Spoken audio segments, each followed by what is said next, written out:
So, for as long as I can remember, I've been the one hosting Thanksgiving. It's kind of become my thing in the family, you know? Every year, I look forward to planning the menu, getting my kitchen prepped, and setting up my home for all my family and loved ones. I genuinely enjoy it, and it's one of those traditions that feels like a cozy blanket for me, just knowing I'll get to cook and bring everyone together for a day filled with good food, laughter, and warmth. But this year, things are different. My youngest child has been struggling with a medical condition that we only recently found out about, and honestly, it's been a whirlwind of emotions and adjustments. Every parent fears for their child's health, but when you're suddenly faced with news that flips everything on its head, it's a whole new level of worrying and uncertainty. This condition weakens their immune system, and as much as I want them to live as normally as possible, I can't deny that I'm constantly on edge, trying to shield them from even the smallest risks. What might seem like just a cold or a bug to others has the potential to become something much more serious and even dangerous for my child. Even a few sniffles or a cough could mean days in the hospital or complications we don't even want to think about. It's scary, to be honest, facing a reality where something so ordinary could have such high stakes. So, after a lot of sleepless nights and conversations with our doctor, they advised us to be extremely cautious as we approach cold and flu season. The doctor explained that it isn't about being overly protective or paranoid, but about managing real risks that come with a compromised immune system. I remember feeling overwhelmed, like I was being asked to choose between the world outside and my child's health, and realizing that, of course, I'd do whatever it took to keep them safe. So, with that guidance, I started thinking about Thanksgiving, the holiday I love and look forward to every year. It's always a joyful time filled with food, laughter, and family. I didn't want to cancel it outright, that felt too drastic, but I also didn't want to just ignore the doctor's advice. It's such a hard line to walk, balancing the traditions that mean so much to us with this very real concern hanging over us. Finally, I decided on what I thought was a reasonable approach. I didn't want to come across as alarmist, but I also couldn't risk taking this too lightly. So, I sent a message in our family group chat, carefully wording it to make it as gentle as possible. I simply asked that if anyone felt even a little under the weather, if they had the sniffles or any hint of a cold, they should please skip coming over this year. It wasn't an easy message to send. I wrestled with the wording, not wanting anyone to feel unwelcome or like I was making them prove they were healthy. I even thought to myself, this isn't that big of a deal. Surely they'll understand. In my mind, it was a small thing to ask, just a precaution, really. But I quickly realized I had misjudged how that message would land. The moment I hit send, I watched the little notifications pop up as people started reading it. At first, I saw a few likes, and I felt a little rush of relief, thinking that maybe everyone would just take it in stride. But then the comments started pouring in. My heart sank as I read the responses. Some of my family members didn't take it the way I'd hoped. My aunt was the first to reply with something that felt like a slap. Really, missing Thanksgiving over a small cold? That's a bit much, don't you think? I could almost hear the incredulity in her voice, and it stung. Another cousin chimed in with, if you're that worried, maybe you should wear a mask or something. Why should we all miss out just because someone has the sniffles? That one cut deep. It was as though they were viewing my request as some unreasonable overreach, like I was being dramatic or asking too much. I was honestly taken aback. I mean, I wasn't asking anyone to miss out entirely, just to be cautious. It seemed so simple to me, just a little extra care for one day to make sure we could all enjoy it without that shadow of worrying hanging over us. So, I tried to explain a bit more, to clarify that it wasn't about being paranoid. I wanted them to understand that, for my child, even a small cold could mean serious health complications, that it was different for us now. I tried to be patient, to keep my tone gentle, emphasizing that I wasn't overreacting but rather doing what any parent would do in this situation. I reminded them that, from our perspective, this wasn't just about avoiding a little inconvenience. It was about protecting someone who simply didn't have the luxury of handling illness the way most people could. But then, as if on cue, the jokes started rolling in, almost like they had decided to turn my serious, heartfelt message into some kind of group comedy routine. My uncle, who has always been the one to push buttons and stir things up in the family, sent a message that read, "So, what, if I sneeze, you'll throw me out of the house," followed by a laughing emoji. I could practically hear his laughter through the screen, like this was all one big over-the-top request. Not long after, another cousin chimed in, saying they'd better bring a full quarantine zone just in case, followed by a series of laughing emojis. I watched the messages come through, each one feeling like a tiny jab at something so personal and sensitive for me. They probably thought they were being funny, that it was all in good fun, but as the jokes continued, it felt like they were completely missing the point. Every lighthearted comment, every emoji felt like a brush off of what I tried to communicate so carefully. I could feel my patience thinning, my chest tightening with frustration and a bit of sadness too, knowing that they didn't seem to get it, or worse, they didn't want to. Even so, I took a deep breath and tried to keep calm, telling myself that maybe they were just trying to lighten the mood, even if it was at my expense. I replied again, trying to keep my words straightforward yet firm. I told them that this wasn't some absurd rule or an overreaction, but a necessary precaution. I explained that this wasn't about control or ruining anyone's fun, it was about protecting someone who really, truly needed it. But even as I had said, I could sense the divide. The family chat seemed to split into after that. Some of my relatives jumped in, reassuring me that they understood completely and would gladly do whatever they needed to make sure everyone stayed safe. They offered to get tested beforehand or promised to skip if they felt even the slightest bit off. And that felt like such a relief, a reminder that some people did understand, that this wasn't unreasonable. I was grateful for their support, even if it was just a few of them who spoke up in my favor. But then there were others who still weren't on board, who continued to push back and question my judgment. It honestly started to feel like they were making it about them, as if my simple request was some burden or imposition that they couldn't be bothered with. In those moments, I felt like I was asking them for the impossible, even though all I'd wanted was a small gesture of care. It was baffling, seeing their resistance and realizing how differently we viewed the situation.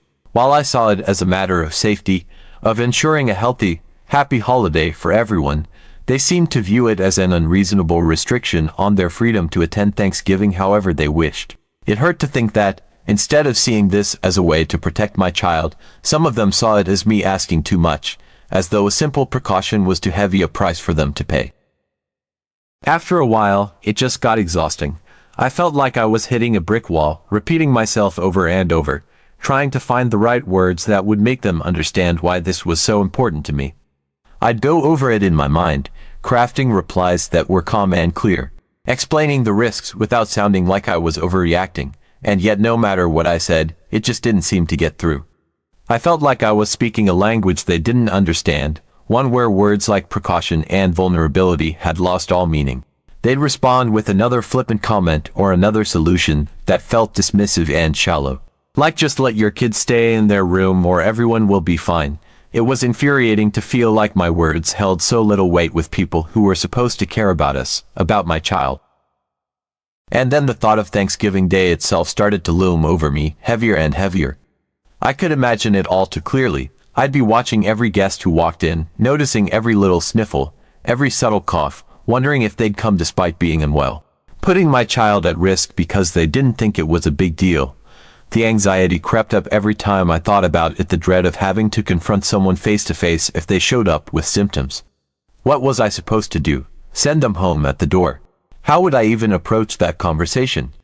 The idea of having to police my own family, to be the one standing guard against the very people I invited, was just too much.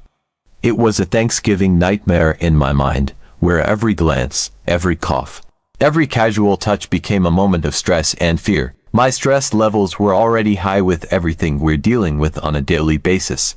The constant vigilance, the extra precautions, it was all exhausting enough without adding a holiday gathering into the mix, one where I'd have to spend the whole day worrying about whether someone would accidentally put my child in harm's way. Thanksgiving was supposed to be a time of comfort and connection, a day when we could all relax together and be grateful for each other. But instead, it was starting to feel like a ticking time bomb, something that could go terribly wrong because someone thought their small cold was harmless. I didn't want to spend the holiday stressed and on edge, unable to enjoy a single moment because I was too busy scanning the room for potential health risks. So, after a lot of back and forth in the chat, I made a decision. I took a deep breath, and I typed out a message that I knew might upset some people, but felt like the only choice that brought me a sense of peace. I told them that I decided to cancel Thanksgiving dinner at my house this year. I tried to phrase it as kindly as I could, saying that I didn't want anyone to feel uncomfortable, or as though they had to jump through hoops just to join us. I didn't want to be the one making Thanksgiving feel tense or restricted. I told them they were more than welcome to gather somewhere else if they wanted to keep the tradition alive, but that, under these circumstances, I just couldn't host. My house had to be a safe space for my child, especially right now. I wasn't willing to compromise on that, not even for one day. You'd think that would be the end of it, right? That once I took myself out of the picture, they'd simply make other plans and move on. But of course, that's not what happened. Within minutes, a new wave of messages flooded in, each one laced with frustration, disappointment, and even anger. Some family members accused me of being too dramatic, saying I was ruining Thanksgiving for everyone over something so minor. My aunt, who had been vocal from the start, was the first to throw out an accusation, telling me that I was overreacting and making this way harder than it needs to be.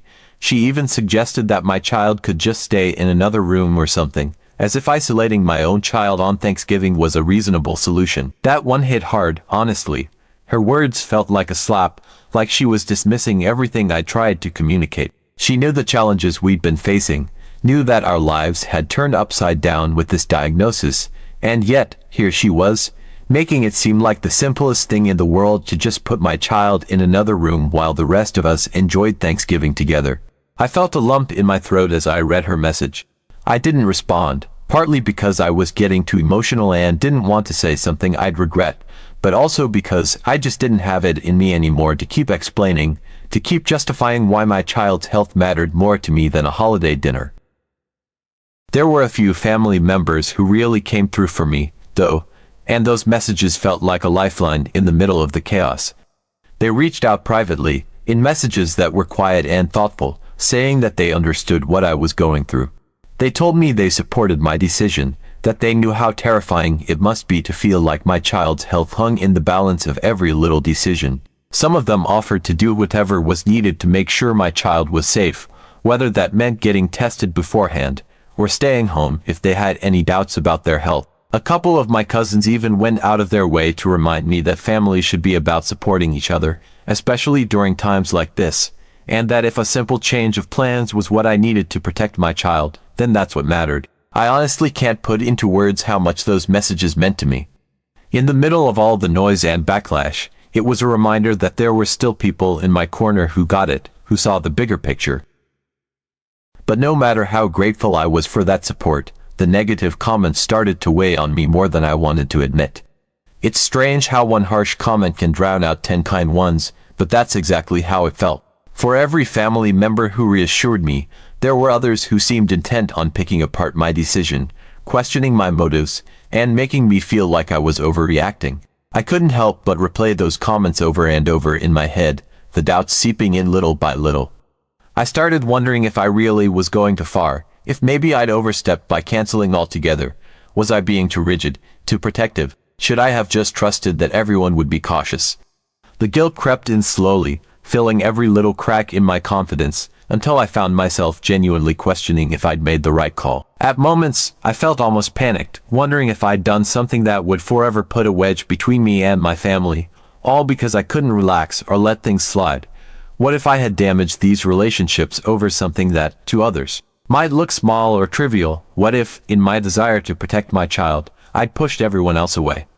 It was such a confusing, emotional place to be in, feeling so certain in one moment, only to be plagued by guilt and doubt in the next. I kept replaying different scenarios in my mind, imagining how it might have played out if I'd just kept quiet and let things unfold. Maybe they were right, I thought. Maybe I was blowing things out of proportion. Maybe I should have just hoped for the best and trusted that everything would be fine. But every time I started to sink into that spiral, I had to pull myself back and remember the real reason I made this decision in the first place. This isn't about making a power play or trying to control anyone. It's not about imposing some kind of rule on everyone or setting a standard that's impossible to meet. At the heart of it, This is about my child's health, about doing what I believe is necessary to keep them safe. I didn't make this choice lightly. I made it out of love, out of a fierce need to protect the person who relies on me to keep them safe. And if that means some people see me as unreasonable or overbearing, then maybe that's a price I'm willing to pay. Because, in the end, I have to live with the consequences of my decisions, and I know that if anything happened to my child because I didn't set boundaries, I'd never forgive myself. So here I am, the family villain who ruined Thanksgiving over a small cold, the one who drew a line in the sand and, in their eyes, made a mountain out of a molehill. And as much as it stings to feel like I'm on the outside looking in, like I'm the one who disrupted everything, I keep reminding myself that, at the end of the day, I did what I believed was right. I'd rather deal with a few hurt feelings, even a bit of resentment, than risk my child's health. Even if it means that, in their eyes, I'm the bad guy, I have to stand by my decision. So, Aida. Update. Thanksgiving Day came, and I tried my best to focus on other things. Even though it felt odd not to be bustling around the kitchen like I usually would, the house was quiet, almost eerily so. Normally, the aromas of turkey, stuffing, and pies would be wafting through the rooms, and I'd be running around, checking the oven, setting the table, making sure everything was just right. But this year, with no one coming over, I tried to keep it simple, maybe even have a little peaceful day with just my immediate family. I figured we'd have a small, quiet meal together, something low-key for once, and hopefully, I could let go of the stress that had been building up since I canceled the main event. But then, out of nowhere, I heard the unmistakable sounds of car doors closing. My heart sank as I looked out the window and saw several cars pulling up to the house. One after another, familiar faces stepped out: my aunts, uncles, cousins. Even my uncle who had joked about sneezing his way out of the house. They were all carrying containers, covered dishes, and bags, some balancing casseroles and trays of food as they walked up to the front door. I felt a strange mix of shock and disbelief. I'd been so clear in the group chat, explaining why I couldn't host Thanksgiving this year, why it was important for us to be cautious.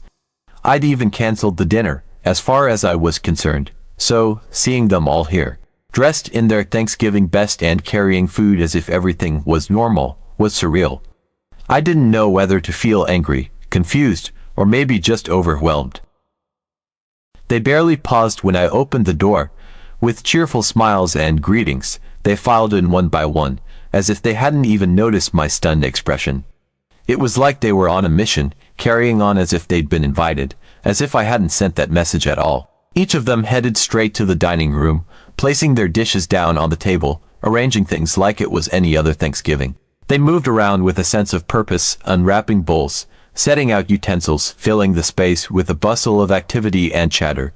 For a second, I just stood there, trying to process what was happening. I'd told them, hadn't I? I'd made it clear. But here they were, in my house, ignoring every bit of caution I'd pleaded for.